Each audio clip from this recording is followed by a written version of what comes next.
And that little girl was me.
Listen, it is Thursday. We got all kinds of stuff going on. Hurricanes is coming.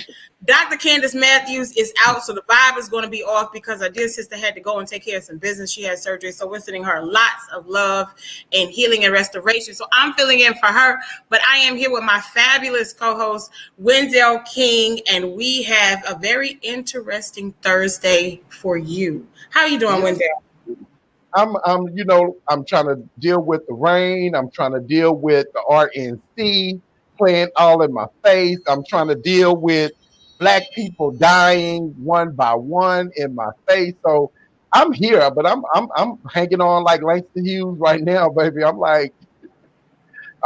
just trying to find me a crystal style. I'm like, Even man, I got carpet on it, boards torn up, and none of those things. We just trying to climb on out. Like Gwen Pierre, bah, just bah. No light. How about you? How was your week? It's been busy. I started my private school, so my learning center is up and running, and I am, baby, when they say differentiating instruction, Okay. differentiating instruction. I did my Yes. pre-defense, so I'm ready to defend. In the next couple of weeks, I just got to, make some amends and some changes and things for the committee. And just, just being a mom and, doing what I We have do. big things popping. Everybody has big things popping, and that's the greatest part about this pandemic. If there is anything great to come from it, is Mm-hmm, that we've all been able to extend our reach. mm-hmm, mm-hmm. And that I think that is amazing because I ran into something that was very unusual for me on this past weekend. My website nearly crashed because I had too many people surfing it at one time trying to do my favorite thing, and that is pay for services. So that's always a good thing. That's always a good problem to have. Amen.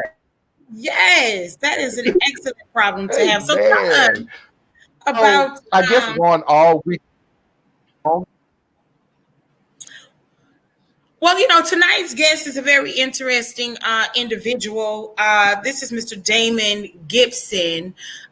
Damon Gibson is a former professional football player who has played on several teams, and he'll give you more about who he is. Who he is and what he has done. But we want to make sure that we're giving Damon the safe space, a very non-judgmental space, to actually like share his views with us this evening. And so I think that, when going into the show, we want to make sure that we're open-minded. We want to make sure that we're listening. And even if you disagree with the brother, it's okay to disagree, but you don't have to, tear him apart or rip him apart because you decide not to agree with his political orientation. Wendell, you good? We ready to go? Very good. I Yeah, love the way you did that. thank That was you. beautiful. Bring them on in. Mr. Gibson, how are you? I'm fine. I'm fine. How you all doing this afternoon? We are great. Good, Hello. good to be on.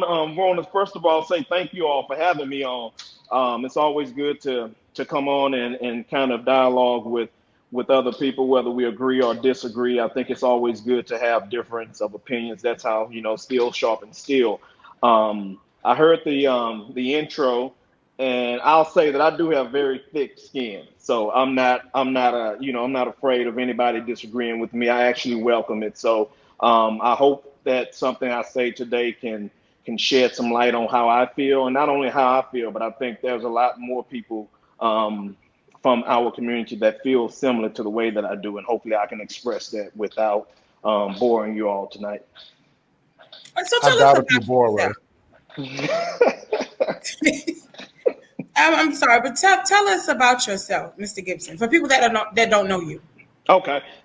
First, well, I'm born and raised here in Houston, Texas, north side of Houston, and have two brothers born into my mother and my father, great parents. We lived, like I said, grew up on the north side of Houston, and I was just always a young, inquisitive child. I wanted to do everything. I did everything. I was the youngest in my neighborhood. Most of the time, I was the youngest, and I grew up with a lot of. For instance, I was in the first grade. Most of my friends, my brothers, and all of them, they were 4 or 5 grades ahead of me. So I was always the young guy, and I think that was a benefit to me because I actually saw a lot of the things that they went through, some of the struggles, some of the I guess wins that they had as well, and I was able to learn from that. But I was deeply involved in sports as a young child, Mhm. and sports was kind of my way out. Like I said, I had a lot of friends growing up. I loved the area, but at the end of the day, most the thing that was always on my mind when I woke up in the morning and I went out, at when I came back in the house in the afternoons, it was always sports. So I played baseball, I played football, I played wasn't too good at basketball, but I played it. Did karate. I just did everything I could because, like I said, I was an energetic child. But as I got older, around maybe middle school, high school area, I started to actually take sports seriously, Mhm. and that's when I started to get noticed by colleges and other coaches. So I quickly realized that at that time, we're talking about 1990s, 1988. And we all know what was going on in our community. There was a lot of drugs, gang violence had really picked up. So there was a lot of things out in the community that we could have fallen victim to. And I think football saved me because I knew immediately that was probably going to be my ticket out, and to do bigger and better things and go and explore other parts of the world. So I started taking sports very seriously. And when I had a lot of friends that would go off and do things on their own, some of the things that we probably are not proud of today, a lot of times I stayed back from that. And because I was wanting to go and lift weights, wanting to go and train, wanting to go watch football, wanting to try to get some tickets to a football game, that kind of kept me away from those elements. And when I left high school, I went to University of Iowa on a full ride football scholarship. Stayed there for 5 years, and after that, I was drafted to the NFL for the Cincinnati Bengals. I played there a year. The following year, if any sports fans will remember 1999, I'm sorry, when the Cleveland Browns came back to the NFL, they were an expansion team. So they drafted me from Cincinnati over to Cleveland. And so I played with Cleveland, went over a year and stayed in Europe, played there, came back, spent 2 years with the Jacksonville Jaguars. I finished up in Atlanta with the Atlanta Falcons in 2003, I believe, was my last year. So I came out of football as an athlete. I suffered some things as far as just coming away from the game. That was a big, and we'll probably can get into that later, but I didn't know what else I wanted to do because, like I said earlier, football was my life from about 8th grade all the way on till I was about 25 when I got out of the league. So all I knew was football, and that was a little rough on me. Took some adjusting, but immediately I came back to the community, and that's when I realized that I had been all over the world, done a whole lot of things, played in front of millions of people. But at the same time, a lot of the people that were still in my community were still there. And they were good people. I grew up with these people. I know them. I still, hang out with them and have relationships with them today. So it wasn't that they were bad people. I think it was just that they didn't have the opportunities. And some of them had the opportunities, but didn't capitalize on it and realize the opportunities. So I said what I would do was help them. And so I began working in pharmaceuticals. I was a pharmaceutical sales rep for about 8 years. During that time, I started investing in real estate. So I was doing that on the side while I was pharmaceutical rep. Like I said, I enjoyed it, but it wasn't really my passion. And I actually started to become a little bit depressed while I was working for the different medical companies. And I was making really good money, but I still wasn't happy. So I said, what's going to make me happy? And I thought about it when I went back. Every time I would go back to my neighborhood and certain areas, I would get that glow again. So once I got that, I said, you know what? I'll start volunteering with the school that I graduated from. And so I started going and helping. And then they wanted me to come on and actually coach a lot of the players. So as we know in Texas, you have to teach in order to coach. So I actually became a teacher. I never thought I would, but I became a teacher, and I coached for 5 or 6 years over in North Forest Independent School District. And after HISD took over, actually I was there for 4 years. After HISD took over, I spent 2 years in HISD. And 2016, I decided to retire from it all. By that time, my real estate portfolio had kind of grown, and it was able to sustain myself and my family. So I just looked at it as now transitioning not so much from football. I still love football, and I still help and mentor kids with using sports. But at the same time, I think my passion more so now is coaching, but not so much coaching football, but it's coaching business and financial literacy to our people. That's awesome. Damon, I think that you know that I think that you're an awesome guy. Away from your politics, I think that when I say away from it, I'm not saying that your politics are bad. I'm just saying, no, I get it. Although we may not see eye to eye on those politics, right, I still think that what you do is awesome. And as a ninth grader in high school, I was in the ninth grade. I think you were in the 12th or the 11th when I was in the ninth grade. But I graduated in '93. Yeah, I was a sophomore. Oh, so wow. you were definitely always the same person. And I think that that's important to say before we get dirty. Okay. So now, one of the questions that I've always wanted to know, and I hope that you feel comfortable speaking very candidly. Oh yeah. Um, are you truly a Republican, or are you simply just a Trump supporter? Because there is a difference that we're seeing today. Yeah, there's a difference, to be candid, I'm neither. I'm neither. No, I'm Okay. neither. Well, I'll take that back. I do support the president, but I supported President Obama as well. I also Okay. supported Bill Clinton. So I support the president as an American citizen. Now, I don't agree with everything Trump says. I don't agree with everything Trump does. However, I believe, and I think we should preface this with my political position is that politics are important, but they're not the most important thing. So I think sometimes us as a community, we have been led to believe that all we have to do is vote. If we vote, everything's going to be all right. I don't believe that. I don't subscribe to that. No, of course not. I believe that kind of thinking has gotten us in the situation that we're in now. We've been voting specifically for Democrat majority for about 50 something years. And when you look back on the tangible results that were gained from that, I don't think I don't think it compares to the level of support that we've blindly given them. Now, on the opposite end of the spectrum, people always say the Republicans, well, they don't care about black people. They don't even come and try to get our vote. And that's true. But I believe there's a reason for that because they know they're not going to get the vote because we've been so conditioned as a people to vote for Democrats. So I think if we just go out and vote, that's good. But at the same time, we have to put something behind that vote. And what we've been doing is just voting. I don't think we've been holding people accountable. So we get the vote, they get the power, we get nothing for it.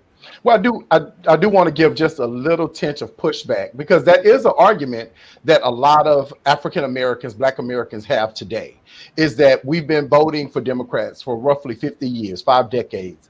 And what have we accomplished in those 5 decades? So my first pushback on that is you already kind of said it. And that is just because we're voting for Democrats doesn't mean Republicans can't help us if they really care. That's the first thing, but you've already answered that. You've already said that, so that's fine. But the second part of the pushback is I think that it's very important that we always understand where we are versus where we came from.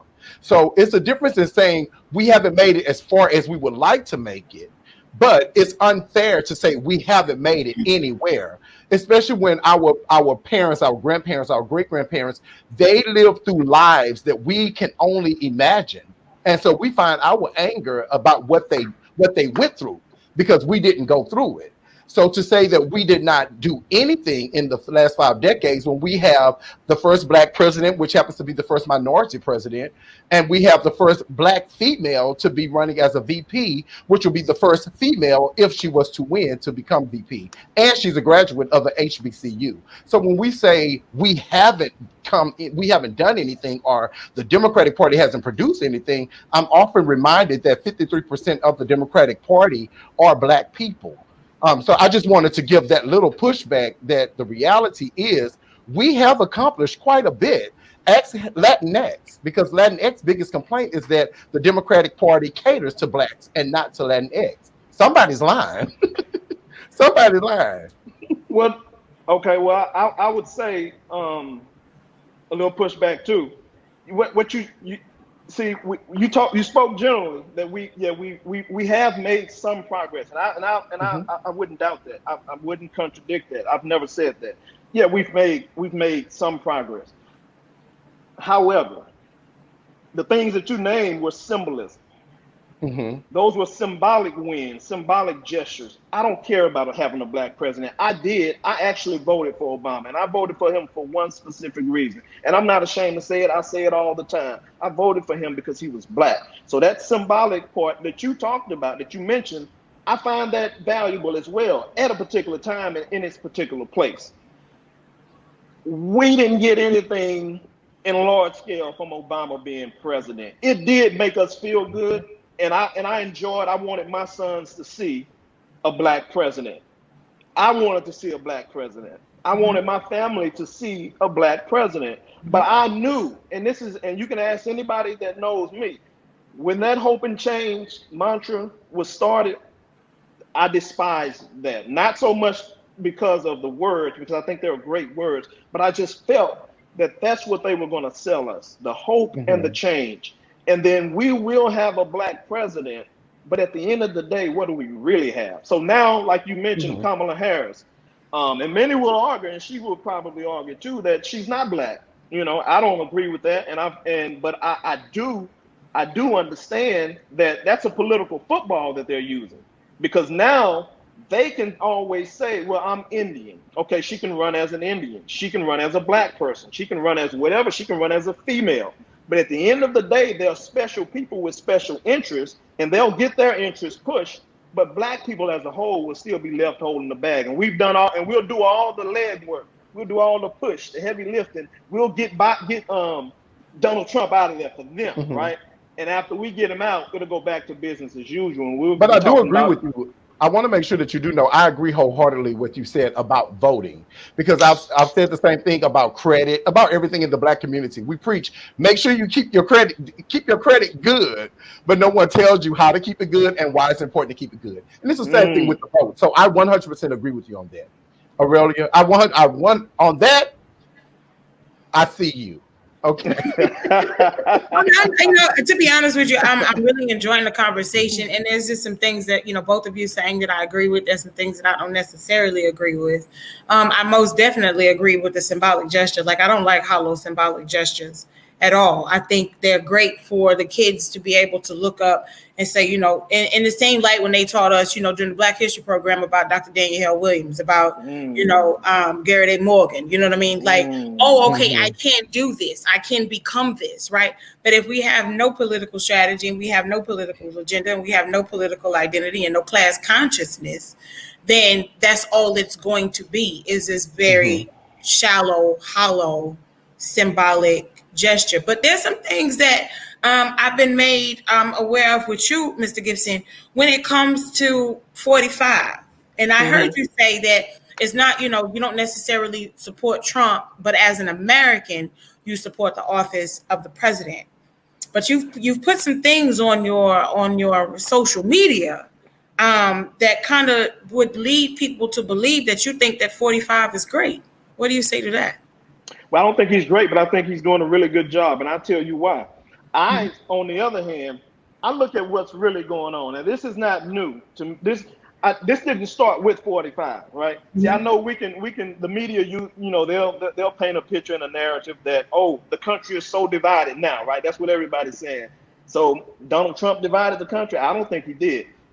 I will say that the view, the political and the financial, the economic views of Donald Trump are different, or starkly different from those on the other side.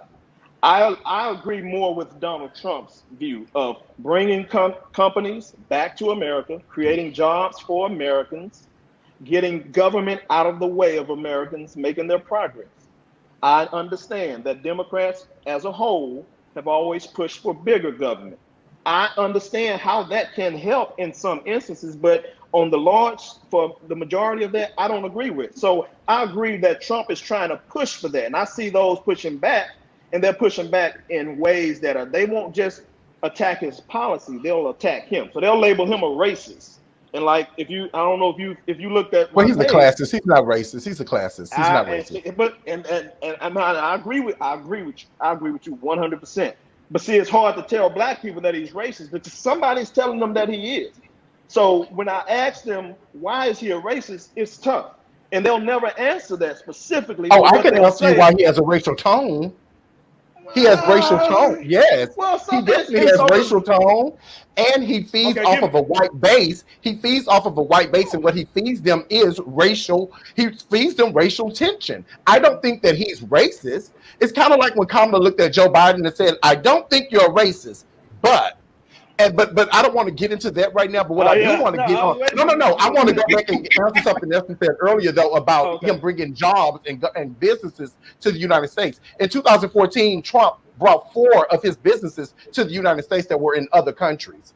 Yeah. where he had factories in other countries. So what I'm saying is that this is a political game for him. This isn't something that he means. This is something that an operative told him to do. He did it just like no better than the Republicans that hurried up and sold their stocks when they saw that the stocks were about to drop the next day. You know, that's what No, he did. He knew he was running for office. So I no, don't give no, him no, a no, pass for that. I don't give a pass on no, that. no. He doesn't get a pass for that. But this is what Yeah.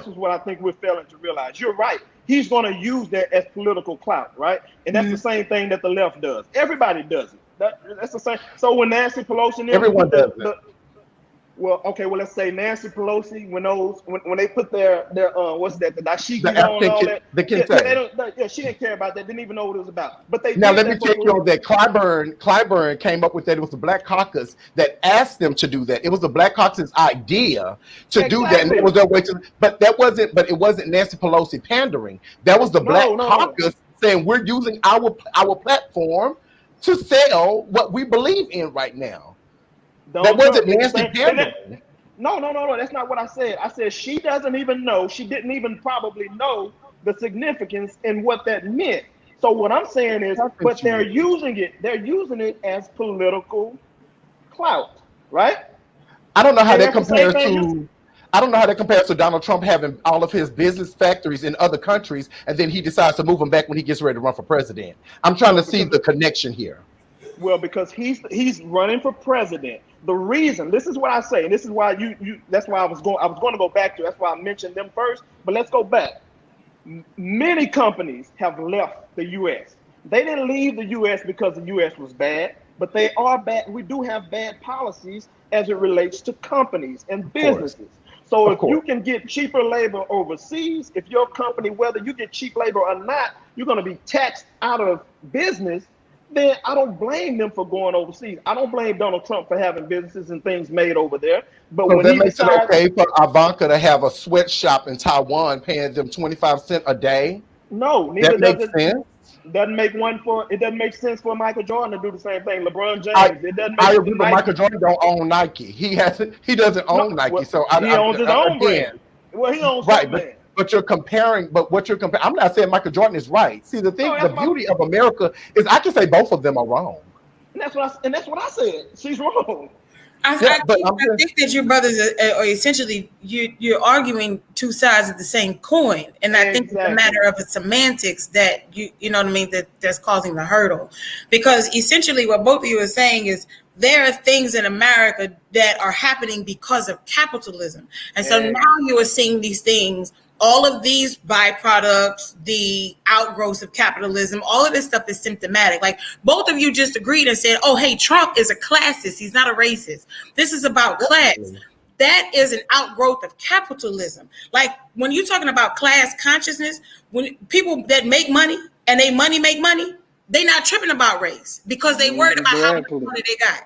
They're building generational wealth. I have to get pushback on that also, though, because that's where cultural intelligence has to come in, because he is classist. But the reason he's seen as racist, to answer what Damon said earlier, is when you're classist, either you're rich or you're poor. In America, most of the poor are black and brown people. Ergo, why people are easily saying that he is racist, because most of the people that he doesn't care about happens to be black and brown people, because most of the poor people in the United States of America are black and brown people. But away from that, his racial energy is when you have Black Lives Matter, and he said that they're thugs and they should be on the FBI list, but then he said QAnon is a good group and I heard they like me. Like he literally said, QAnon likes me, and that's all he could say. Here's my thing about Donald Trump, and we like to play like this nigga crazy, but he's not. Oh no, he's not. He's brilliant. Years ago, that I am going to run. If I ever run for president, I'm going to run as a Republican because why? They're stupid. He said they're stupid enough to believe it. And so that's he's giving all his money to the Democrats. He's emboldening. He's using, for me, capitalism and racism, they run parallel. I agree with that. Right? I agree. Sexism runs, all of these things run parallel because within capitalism, you always got to have an hierarchy. You got to have those that are profiting. You got to have those that are not profiting. You got to have the ones that are exploited. You have to have the exploiters. And I think Donald Trump is doing a very good job of exploiting all of the loopholes in American ideology. Racism, sexism, misogyny, patriarchy, all of those things, right?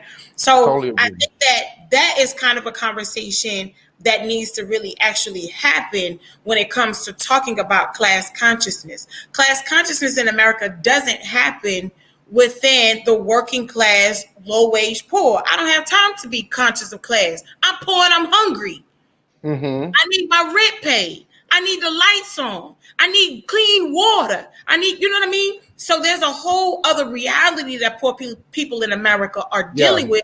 And when Trump is in the Appalachian Mountains, he understands that he needs to have a certain message tailored so those poor white folks that are there that hang on to their whiteness, they can hear him.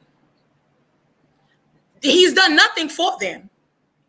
They're not in a better position, but they can hear his whiteness and agree with that whiteness and hang on to that identity. Because at the end of the day, poor white folks are better, quote unquote, in their mind than poor black folks because they're what? They're white.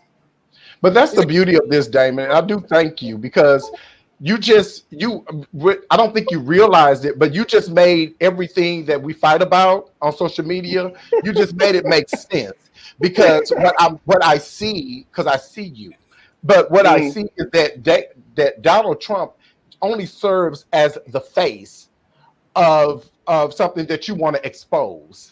And so I think that you just use him as the thing to provoke thought. And so I can appreciate that. And I really can appreciate that. Although I think I made it clear to you before, and I'm going to say it again here so everyone can hear it. If you don't vote for Joe Biden, I'm never going to talk to you again. I know I would never have proof. Well, look, yeah. But no, I'll tell you right now, as it stands right now, I don't plan on voting for Joe Biden. My thing is, and I'll go back to this.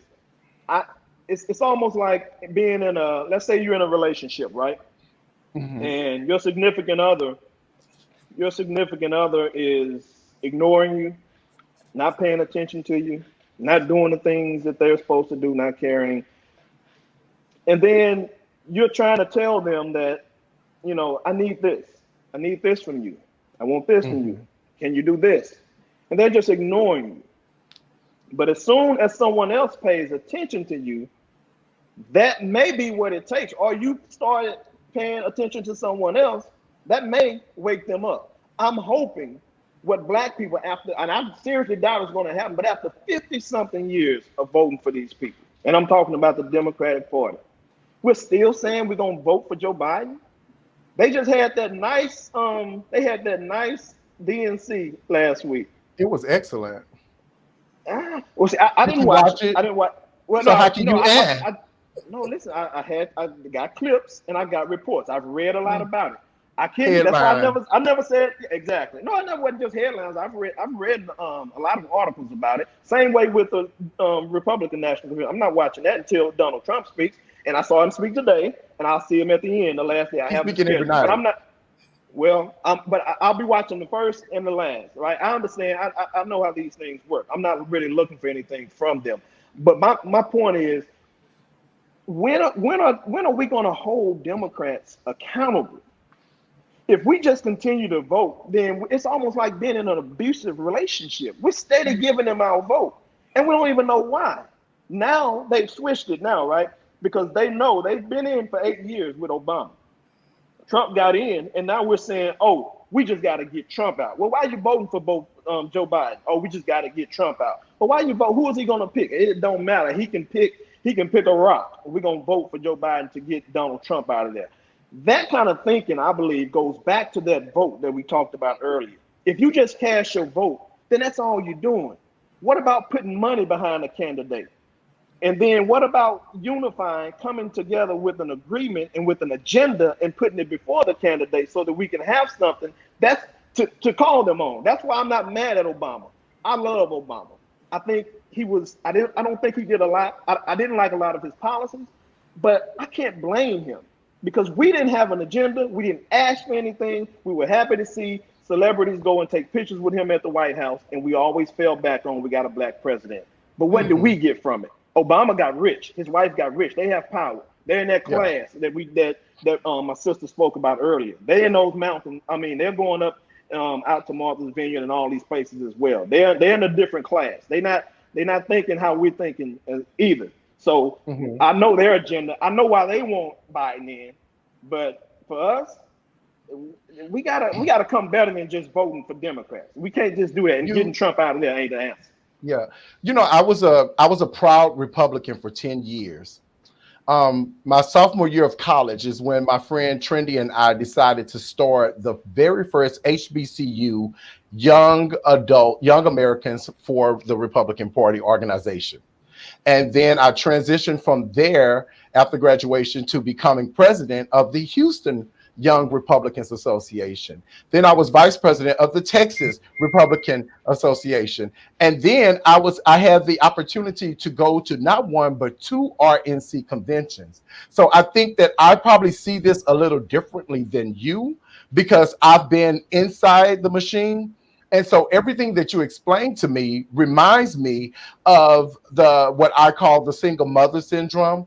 How the single mom can be there busting her ass for the kids, doing everything that she can to try and make a way because the dad is nowhere to be found. But somehow the kids grow up to have a hate for the mother for all of the mistakes she made, but they love the father, which they have never dealt with because they love him because they have this mystery behind him. But the reality is the father chose, for whatever reason, not to be in their lives, while the mother may have made mistakes, but was doing everything that she thought was the right move for her family. So everything you said reminds me of that single mother syndrome because you easily blamed everything on the Democratic Party and gave the Republican Party this pass as though we didn't start off as Republicans, as though the Republican Party wasn't the one that signed the Emancipation Proclamation that gave us absolutely nothing. They had already taken us far, far, far away from our country, but they told us you're free, but you have nothing. The reparations that we're still fighting for was promised us by the Republican Party that you're talking about. The Yeah, Republican but Party that you're talking about has had more sessions than Democrat sessions to get it right. But yet they never did because we're still 12.7% of the population. So ultimately, the Republican Party figured that we don't need them as long as we can feed our base. So that's the only part that I have a huge discrepancy with you on is how you keep saying what the Democratic Party hasn't done, but you're ignoring what the Republicans didn't even try to do. okay, you just gave the example of the Republicans with reparations. 40 acres and a mule is what I'm thinking you're referring to. You But do know that that, was the reparations that history told us about. yeah, but the actual president that cut that that decided not to do it, that was the Democrat president that came after him. Well, actually, no. Let's have a full history. Let's do a full Well, history fight. well, Abraham let, Lincoln was the president that promised it, and he did not do it, and it was left on the table. He had a whole nother year before he died. oh Okay, yeah, let's be yeah, clear. yeah, So he was the yeah. one that made the promise. The Democratic president did not make the promise. The No, Republican and he did, president did. no, and he didn't do it. But listen to But what the I'm saying. Republican Neither president one, made the promise. right? But he died, and they didn't do it. Well, he So died a year by what did later. He died a year later. exactly? Yeah, but at He didn't least he die the made the. next day. So listen, no. We're not saying he died the next day. That's not what I'm saying. And I think and see we have to be careful because like what you said before, you said I was blaming everything on the Democrats. I didn't blame anything on the Democrats. I'm blaming us for supporting the Democrats. I'll give you a parable since you came with the single mother. I disagree with that. I don't know. I don't see the Democrat Party as a single mother. Far from it. What But was a I'll say metaphor? I this. wasn't. I'm No, sorry that you no, took no, it no, so no, personally. no. That's my point. I'm saying I disagree with your use of the metaphor, but I'll give you one. Hmm. Let's say I'm working for Walmart, right? I work for Walmart. I bust my ass. Hmm. I'm supposed to get paid every 2 weeks. That second week come, I've worked 40 hours a week, 80 hours. I'm looking for my pay. I go to Walmart, Mr. Walmart, where's my check? Well, you ain't asking Target for it. You ain't asking Michael's for it. You ain't asking Home Depot for it. Well, I don't work for them. I work for you. I've given my time, my energy, my dedication to you. I shouldn't have to ask them because I gave my energy and my vote, my dedication to the Democrat Party. That's where I'm coming from. So you say that wait a minute, we can't sit up here and say if we know how you know how voting works. Oh Voting yeah. is an exchange. Voting is an exchange. You're supposed to get something for your support. Those who you're supporting, you're supposed to be able to ask them for something. We haven't done that. So just voting for the Democrats, those are the ones that we've been voting 90 something plus percent majority for. So when you come back and say that I'm blaming Democrats, well, first, that's what we have to start because that's who we've been supporting. We Well, no, haven't when been we pay supporting the taxes, Republican Party. no, when we pay taxes when we go to work, when we work for companies and businesses, we're working But you for don't pay companies and taxes businesses. for a party. No, You don't pay no, taxes for a you party. don't pay taxes to a party. You don't work for a party. When I go to Exactly. work, my owner of my company, the CEO of my company, is a Republican. So everything you're saying, I don't care. You're talking about just the vote, and you're trying to act as though just because we vote for them, that means they should cuddle just black people. But the reality, I didn't say that. No, I didn't say well, that. you're excusing Republicans for not cuddling because I'm we not don't vote excusing for them for them. nothing. Well, No, you no, I just didn't. did. You just said they're Target. We're talking about Walmart. But what No, I'm telling you, is that exactly. both parties should be caring about my vote. Both No, parties should yeah, be yeah, cuddling my vote.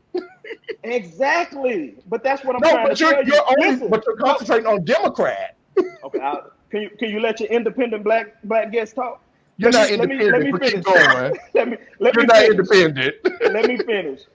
I'm explaining to you. We're voting 90 plus percent for Democrats. Who should we expect to be returning that favor? Who should be returning that favor? I think they are. Keep going. Keep going. So Because I don't look agree at with you, so keep going. no. You don't have to. I'm still let me get this Yeah, I point say across. keep going. When you said coddling our vote, and I agree in a sense, I agree that Republicans, and I think that's what Donald Trump is doing. I think Republicans should now come and ask more and pay more attention to blacks for votes. I believe they've written it off because they know 90 something percent Democrat. Why would they even spend time trying to? If Kanye West go and meet with Donald Trump, we're talking about canceling him. Candace Owens, she speaks on Republican or conservative views. Oh, she's a bed wench. So every time they go. They treat her Jim like that Brown. also. Jim But you know Brown. they And treat her like that also, right? wait a minute. Jim Brown is a great athlete. He's done work in the community. I'm talking about for years. The man goes and meets with Donald Trump. Now he's a coon. Come on. So of course they're not coming over to the black community. Why would they? So now the Democrats already have us. They ain't giving us nothing, and we're still voting for them after 50 years. You can't really blame the Republicans It's for not putting that same effort sad in. to me. I don't blame them. I think Damon, I'm really trying to connect and understand. I'm really trying, but I still feel as though you are handing out a pass. You keep saying, I'm not letting the Republicans off, but you are only concentrating. And let me finish, because you keep saying that what we've done for 50 years and we've got nothing out of it. And the reality is we have owned the House of Representatives for the last 30 years. Like, it's amazing to me how many black mayors, how many black city council members we have, how many black judges we have. But yet you are continuing to say, we're getting nothing out of it. Houston put 17 black females on behind the stand, and the Democratic Party, the Democratic system, is what pushed them along with Beto O'Rourke. And you continue to say we've got nothing, and it reminds me of what I say all the time. We are 12.7% of the population. If you think either party is going to somehow wave a wand and heal 400 years of pain for the black community, you're tripping. That is not going to happen. It's not, and it's not even fair. Nor do I expect it to happen. See, I think that's probably where we differ. My stance is, and it's always been, it's a public stance, it's a personal stance. Nobody can save black people but black people. Oh, I say that all the time. We agree. Well, yeah, we have to. So let's start there. That's our premise. Now, for those who want to get out here and vote, right? Because voting is still, again, like I say, and I maintain this, that's a small part of it. Mm-hmm. So you still have to use that small part wisely. And if you're freely giving it away to the Democrat Party, I would say let's take a look and see what are we getting for that vote. What are we getting? Not what some people get for political power. Somebody else can get a position. I'm talking about as a whole. So we got Barack Obama in the presidency, but what did that do for us as a whole? So when we compare that, it's easy to say, yeah, well, we got somewhere. I've never said we didn't get anything. Well, I'm just saying. I have my own feelings on Barack, so I don't like talking about him publicly. I'm just saying. If we're going to continue to support these people and not put any demands, not have an agenda to put in front of them, then nothing's going to change. They're not going to change because they know they have our votes locked up. They have it locked up. Why would they do anything? That's my point. That's my position. I think just listening to y'all, I think that you're arguing from two different perspectives. Like they're staunchly different. But I think you also move in and out. So it looks like you're trying to argue from a macro level. It's collectively, it's, these big ideas around this 12.7% of the population that is Black Americans. But then I also think that there's this symbolic or this individualistic argument that's coming in that's actually creating the tension between the two perspectives that you two are trying to argue. And so I think for the sake of our audience, that there needs to be a definition of these things, right? You need to, what are you saying structurally? Like you're saying Black folks didn't get anything. They've been voting for the Democratic Party for the last 50 years. They haven't gotten anything. Structurally, what would you expect for them to get? That's A. And then two, individually, when it comes down to smaller communities and smaller portions of the population, let's say North Forest, where you're from, what did that area need to receive? Okay. I would say specifically, if you go back and look 60, 80, 100 years ago, we've been asking for jobs and justice. We still having that same cry today. Okay.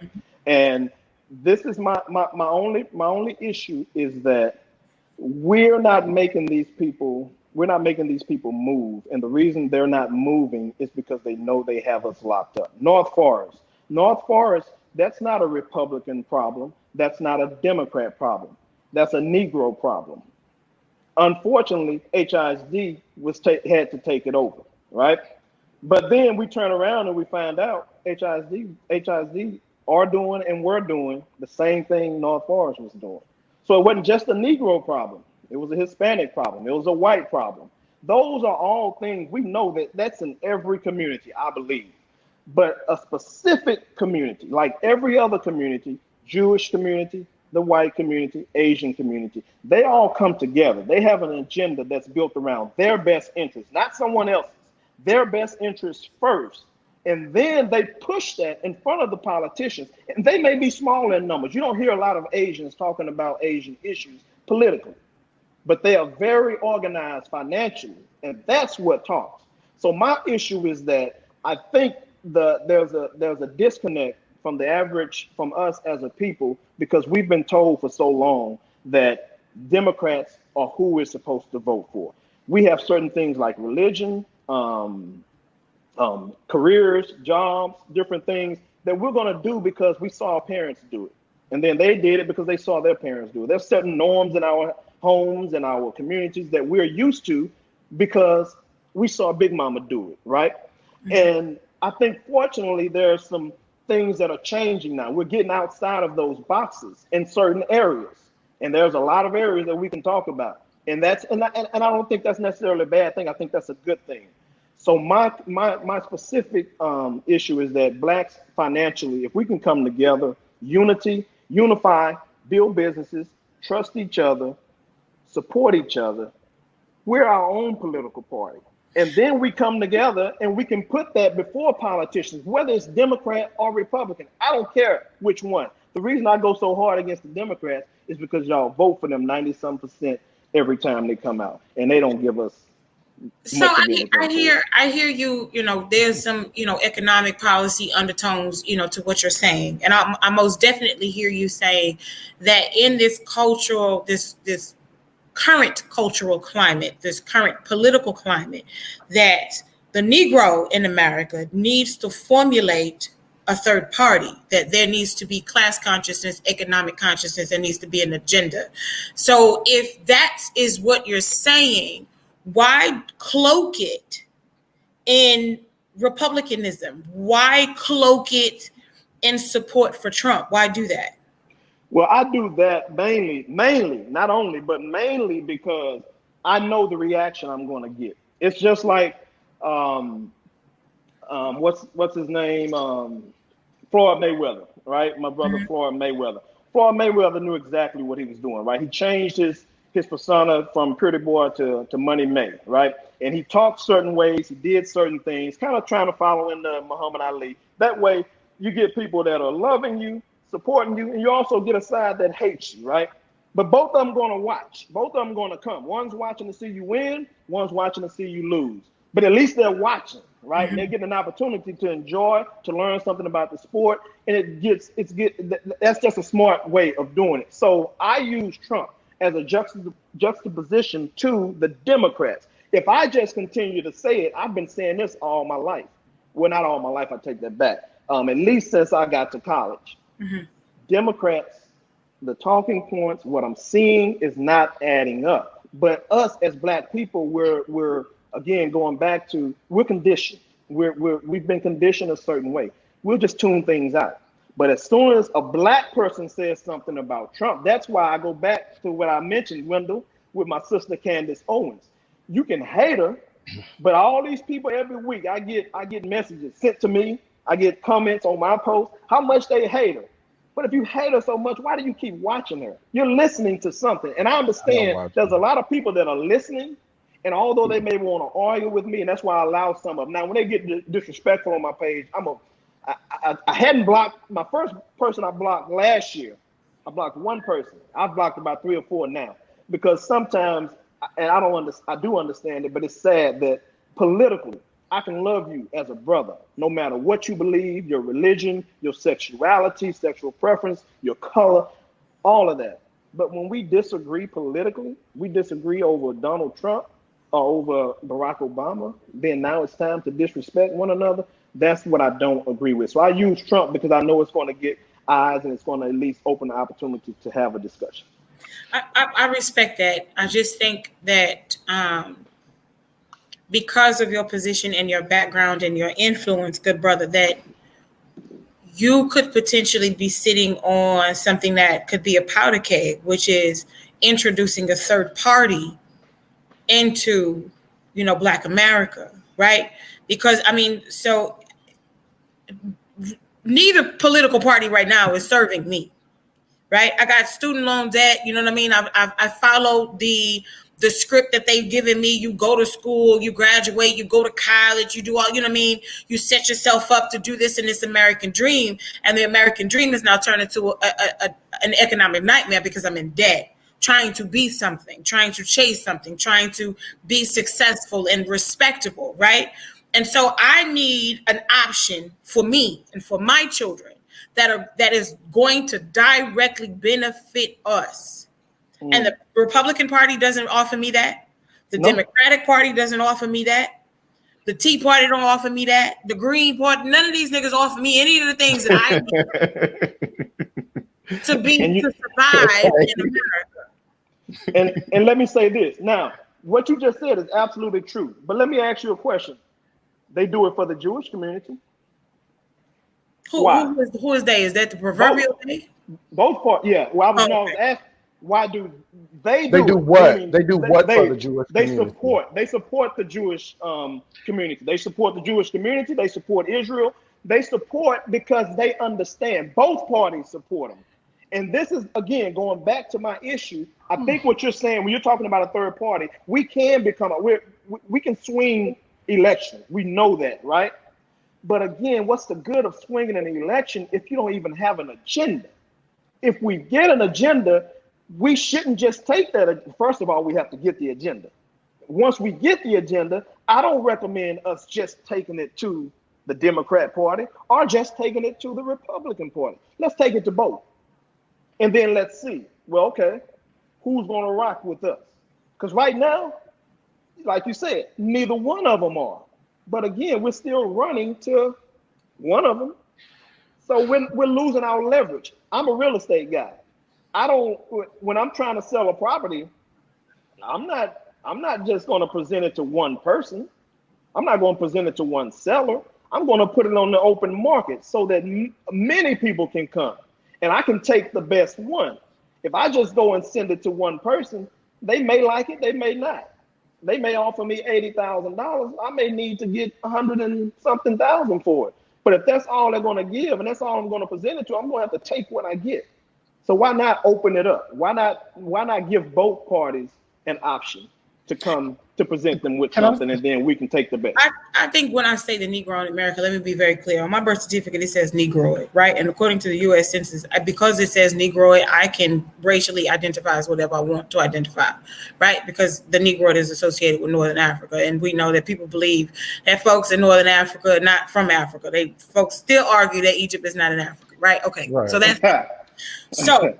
The thing about it is, for me in particular, is, when you're talking about a third party, it has to be made up of people that understand oppression and social injustice and racial injustices and sexism and patriarchy and capitalism.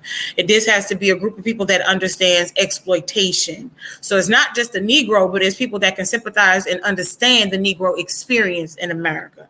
Because again, if you're only looking at this particular, if you're this small percentage of the population, you're going to need other people to be in this fight with you. So it's not a black problem. It's a group of people that's been exploited problem, right? This is everybody that's been exploited by capitalism. This is everybody who's been manipulated by oppression. This is everybody who has been misrepresented and misused by the structural system that makes up America. And so, and that would be the only way to create a new class consciousness in America. And I think the problem with us sometimes is we're so afraid of losing our blackness that we sometimes refuse to attach ourselves to something that's quote unquote not black. But if you are, you only make up these numbers and you're being locked up at exponential rates, you have to figure out what is the commonality, which is that class consciousness between people. So then you can better assert yourselves. I'm not saying I have a black agenda, but there needs to be an economic and a political agenda in America. On top of, I think that, first off, I like to dance in data, and I know some people don't like that. They like to just, go off what they feel or what they see in their communities specifically and stuff like that. And that's great. But I like to dance in data. And a few things that stuck out. Number one, in 2001, the Democratic Party first put up a bill in the House trying to do away with all the interest rates on all student loan debt, because they talked about how it will be putting money back into America ultimately. And the Republican Party gave a strong pushback. In 2016, they did it again. Well, guess what? In February and March of 2020, the Democratic Party did it again, and then they got real fancy with it and put it in the first stimulus package, and the Republican Party knocked it out. So I want to make sure when you say that the Republican Party and the Democratic Party don't want to do nothing about it, not true. The Democratic Party definitely wanted to do something about it, and the Republican Party knocked it out because ultimately it would hurt their pockets, although it will be helping us. So that's a fact. That's data that you can go look up. Black people. I know you don't have student loans, but we're not going to talk about that because I want to, because then that'll really go into a whole nother thing. Yeah, it will. Because you had a full ride, and so you don't know how it feels to have those crazy interest rates. But we don't have to talk about that. I don't want to get into that. I really don't want to get into that. Yeah, I don't either. But I feel sorry for those people who did have those outstanding loans and they paid them off, worked and paid them off. Well, I'm good because I was one of the blessed ones that was on scholarship. Also, I wasn't playing sports to get it, but mine was academic. But still, I didn't have to get a lot of student loans either. But I still feel sorry for those people who did, because they were not necessarily educated correctly on what they were getting themselves into. Ergo, the reason why they deserve a bailout. But we don't have to go into that. But I just want to speak on that because y'all said they need to pay my house off too. Well, that's fine. However you want to put it, because I don't want to get into that. I get what you're saying. I don't agree. I don't agree at all, because Wait. I'm not done because I wanted to also hit on another thing that Damon said.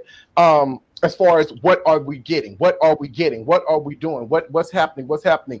And it goes back to what I said earlier, as far as it's unfair to say we've been standing still since for the last 50 years.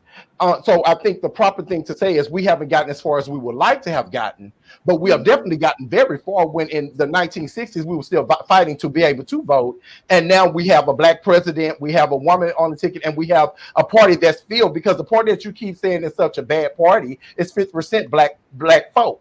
I think that says how we've come miles away. And just for you, myself, Aurelia, what we do in our everyday lives speaks to what we actually have, the accomplishments that we have made as a people. But I want to talk about cultural intelligence, though, because you brought up Asians or Indians and Chinese, you brought up Jews, but we talked about this earlier. But I think that is very important to understand that we as Black Americans, we don't have another home in real life other than America. Whereas I know we like to say Africa is our home because we're descendants of Africa, and that's great. We're definitely we're definitely descendants of Africa, right? But we're descendants of slavery, specifically for Black Americans. Where with China, with the Chinese community, they seek refuge here. Mexican Americans seek refuge here, right? We didn't seek refuge. We were literally stolen by the Portuguese, paid off a debt to Europe, and then sent over here to help build a new world. So there is a huge difference that separates those things. I'm not justifying them, and I want you to know that I'm in no way saying that the Democratic Party is perfect. But what I'm telling you is my view and your view will be different, because everything you said in your soliloquy about how you view the Democratic Party, I don't mean that negatively, but I know. That reminded me of me at 18 years old when I was defending why I wanted to become a Republican, because I didn't feel like I had to vote the way my grandparents voted, right? So that was my argument then. But you brought up Candace Owens, and we were talking about Silk and the other chick earlier, right? Damon and Silk, they're suing Fox News right now because they were fired. They're saying racism, right? Because they've used them, they don't need them anymore. You have old girl Candace. She's rode hard for the Republicans, but yet here is another convention, the second convention in a row where they did not put her on the stage to have a word. But they grabbed Classic. But they grab Classic because she has picked up a new beat because of this commercial she just put out. So they looked over her. So in other words, what I'm telling you as a Black person that was a proud Republican for 10 years is that we are no more than a mascot to them. I'm not saying that the Democratic Party is our savior. I don't think they're our savior. But what I do appreciate from the Democratic Party is that they're at least allowing me to sit at a table where I can try and force feed some things. So I think the bigger issue isn't with Democrats. It should be with Black people that are Democrats that did not take advantage of their seat. But it's unfair to blame the white folk that are Democrats, because the reality is we should be putting more fire to the Black folk. But at least they gave them a seat. Tim is the only Black senator on the Republican side right now. He's the only Black. He's not the only Black to run. He's the only Black to win.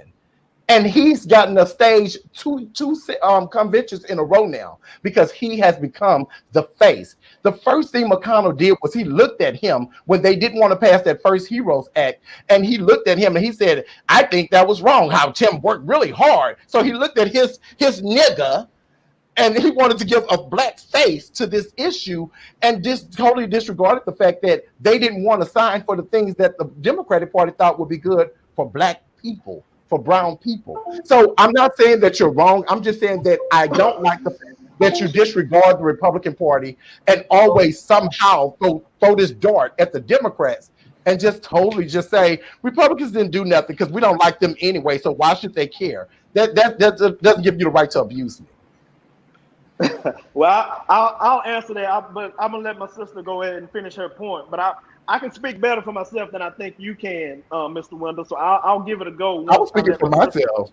No, I'm saying what you just said. You told me at the end what I said. It's wrong for me to say certain things, but it's okay. No, I wasn't arguing. I know she had a point. No, she had a point. I'll speak to it after she finished. I want to see if I'm going to reiterate for you brothers again. I think a lot of things that y'all are saying is a matter of semantics because it's really the same thing that y'all are saying. I think that they're just details. I don't think so at all. I don't think so at all. Because I'm saying that the Republican Party has given us their asses to kiss for the last 50 years. And I absolutely agree with you when you're saying when Dell is like, don't let nobody off the hook. The Democrats be let off the hook. Republicans don't let they can't be off the hook. Like nobody gets off the hook. Like period. We're in a very precarious situation. We've been in that precarious situation for a long time. We have made strides, but we started out behind. I think that Mr. Gibson is in some words saying the same thing. He is not targeting the Republicans because he feels like if he uses these other talking points, then that's a springboard to have the conversation that we're having. Guess what? If I say that Gucci is good and Louis Vuitton is, if I say Gucci and Louis Vuitton are both bad, but I only talk about all of the bad qualities with Louis Vuitton, I just sold Gucci. No, you're missing the That's point. a reality. That's marketing 101. Okay, let me go back. Again, I don't care if you vote Democrat or Republican. My major point is present it to both, then hold them accountable. If you're only going and riding with the Democrats and you're not even trying to entertain the Republicans, you're going to get what you're going to get from the Democrats because you have no leverage. That's all I'm saying. Be smart. I wouldn't want black people to go and vote 90% for the Republicans. What sense would that make? That's not what I'm saying. I've never said that. And you know, Wendell, every time when someone and that's what I think some of us have that issue. We need somebody to tell us what to do. I believe we need to start thinking for ourselves because we want to look at little snippets because we're too lazy to open up a book or read a whole article. We'll just click and go with the headline. We'll start debating something online and hadn't even read the article. I say, look at the different points. But I understand that we can't even do that because we don't have an agenda. I suggest, again, we agree on an agenda, present them to both parties, then go with the party or whoever is going to give us the promise that they're going to work with our agenda. If they don't do it, we vote their asses out, and then we use the other side as leverage. Right now, that's not what we're doing, and I don't agree with it. I never gave the Republicans a pass. I specifically said the Republicans have not even came into the black community now to try to get the votes. They used to, but they realized that black people were going to vote Democrat regardless. So they stopped. And I believe they went on about their business, and it showed that they didn't need us. They didn't need us to win the elections. Now, this is what my debate team coach taught me. This is what my debate coach taught me. He said that there are two things that you do not discuss: God and politics. And I think tonight is one of the reasons why we do not discuss God or politics, and y'all have discussed both tonight. But we haven't been civilized. And we've had a very where we were when we started. I still respect him the same. Like, yeah, absolutely. It's not like he just gave me a new hymn. I mean, it's the same hymn that it's the same hymn. I think that this is a really good conversation. I hope that the people who are watching the show tonight are able to take something, especially my lessons in semantics. I hope that we're able to take something away from this. Go and look up the individuals who are campaigning right now. You need to look at their agendas. You need to look at their websites. You need to call the campaign offices. You need to ask very specific questions.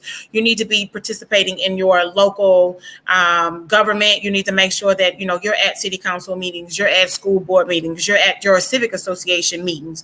Like, you need to be in the room in order to know what is being discussed. And then that way you can put yourself on the agenda to make sure that these people are discussing things that are very important to you. And so we want to make sure that folks are registered to vote. We want to thank Mr. Gibson for coming on this evening. I really enjoyed this conversation. And we have to do it again. We have to do it again. Yes. Yeah, we do. I really would like to do it again. Maybe November the 4th. But You sure? You but sure? but I definitely would like to bring you back because I would like to bring you back to talk about some of the other areas that we bump heads, like Yeah. the homophobia things and stuff like that. We'll talk about that Well, another time. yeah, but we don't bump heads. No, But no, no, see, no, no. there We'll you talk about go. that There you another go. time. Okay, okay, And the okay. student loans, because us Oh poor yeah. people that had to get those loans, we'll talk about that Right. another Hey, time. hey. But I did find it crazy. I thought it was real wild. I really appreciate when you said you only had like 3 or 4 people on your block list. I thought you would have had more than that because I Well, I have do. over No, 200. no, I have more now. I have more now. Oh yeah, But that's okay. recent. That's recently. That's recently. That was Yeah, within because the I have last over few months. 200. And I noticed you did. I noticed you deleted my comment. Well, the reason I no, in the last couple of days I've been doing a lot. I have an issue, and this is why I'm starting to delete people. But I have an issue sometimes, and this is what I'm working on. See, I have a smart mouth, and I've been real good at keeping when people say things. I'll just try to be civil. But lately, people have been trying to get me to argue, just to argue. And this is, if you've noticed, the last couple, maybe last week or so, I've been trying to stay away from that. I've been doing more because during the day I'm doing a lot of trading now. I got back into my little day trading thing, so that's where I've been. And I don't want to get taken away because you'll come on a post and you'll want to start some friction. Then I gotta address it, and then you want to come back with a long post, and then I gotta address that. Now it's an hour or 2 hours that went by, and I know I'm that's just why trying I to don't make discipline those myself. type of posts. I don't make those type of posts where I don't have time to babysit my phone. Yeah, yeah. Well, but see, But I a get it. regular I do the post. same thing. I do the Yeah, same thing though. and a simple post, and God Yeah. forbid I post something from Donald Trump, then we already know how that's gonna But go. you do that daily. Yeah, we can have to talk about that the next time that you come on. These talk that you You come do on. that daily. Okay, okay. Yeah. David, thank you so much for coming. Thank I y'all. hope Thank you have a y'all. great weekend, and thank you so much. Damon has. I love his family. I just love your wife. I just love the whole family image. It's a beautiful picture of a black family. Thank you. Although you are blump, blacks for pump, but that's okay. But I do think that he has a beautiful family, and I love the fact that you do work in Thank your you. community directly, because that's Thank you. one of the arguments I can never throw at you, because I love hitting people with that, because I don't believe in social media advocates and activists. I get my hands dirty. You need to get yours dirty, and I see you getting yours dirty Exactly. all the time, and I appreciate Exactly. that. At the Exactly. end of And the that's day, still it's black love. and thank y'all for having me. There's still more I can do. There's still more I need to do. There's still more I'm going to do and I plan to do in the community and outside of the community. But thank you for those kind words, man. Thank y'all both for having me on the show. I'm sorry, Dr. Candace couldn't be here, but give her my greetings as well. And I hope Real. everything has gone well with her situation. But yeah, man, we have to do it again. I enjoy talking to Yeah. y'all tonight. And remember, I learned November a lot. 3rd, Well, November black is November on the 4th, you ballot. said. Oh well, No, I said remember see, I November don't know. 3rd, Oh, okay, black is okay. on the ballot. But hey, I'll be back. I'll be We black. can do this all day, so let's just go. Listen, Let's just go get off of here because we can do this all day. I'll see you on Facebook. I'll see y'all on Facebook. Oh no, How you done about that? stressed me out today. I'm not getting on Facebook today. You have stressed me out. Y'all have no idea how my knees are burning from me scratching my knees. I was praying over here.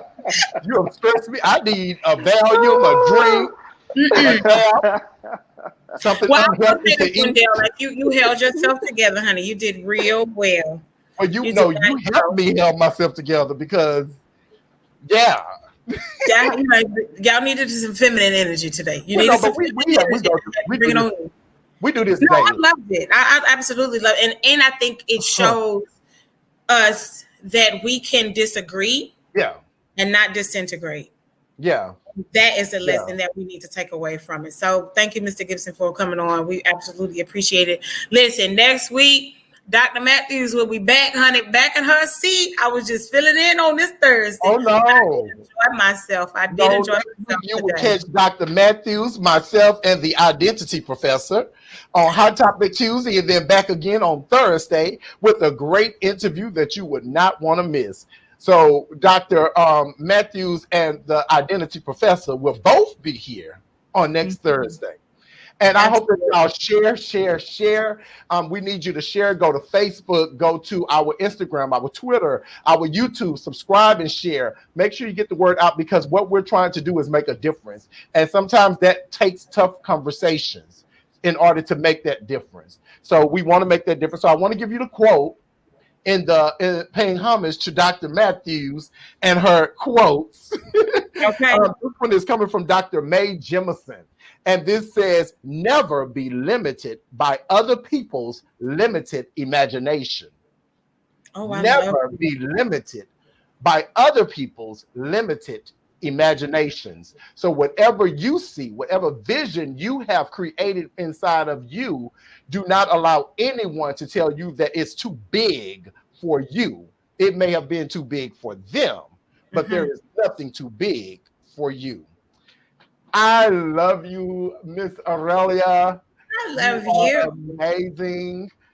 And listen, let me tell you something. So after this quote, what you tell people when they try to limit your dreams or they, limit you, you tell them, I'm so sorry that you have reached the limits of your paradigm, but I haven't reached the limits of mine. Come And on. you just keep it moving. And Well, that's I'm how from the north side. I just tell them you don't know what God told me. And I keep it moving. You don't that's know it. what God told me. That's it. There was So, somebody that said I wouldn't graduate from high school. I laughed at that. Like, come on. So y'all have a great weekend. Enjoy yourselves. And remember, if you are not speaking truth to power, you are not fighting the power. Uncut. Have a nice weekend, guys. Bye, y'all. Have a good weekend.